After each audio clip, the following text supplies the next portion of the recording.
ஒரு ஊர்ல விவசாய வேலை தேடி ஒரு நல்லவர் வந்தாரு. ஊருக்கு ஒதுக்குப்புறமா இருக்கிற நிலத்துல அவருக்கு வேலை தந்தார் அந்த ஊரோட ராஜா.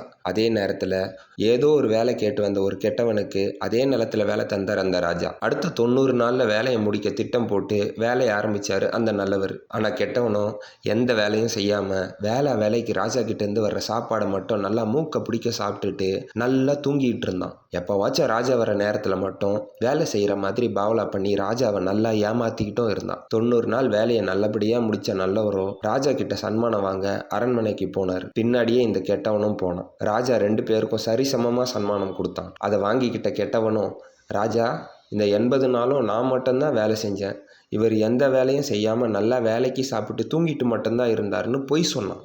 நல்லவரோ எந்த பதட்டமும் இல்லாம, நாம மொத்தம் 90 நாள் வேலை செஞ்சோம், 80 நாள் இல்லைன்னு சொன்னார். பொய் சொன்ன கெட்டவனை ராஜா கண்டுபிடிச்சி ஊரை விட்டே விரட்டி அடிச்சார். அதே சமயம் உண்மையா உழைச்ச நல்லவனுக்கு நிரந்தர அரசு வேலை கொடுத்து அவரை கௌரவிச்சார். இந்த கதை சொல்றது, எதை விதைக்கிறோமோ அதையே தான் அறுவடை செய்வோம்.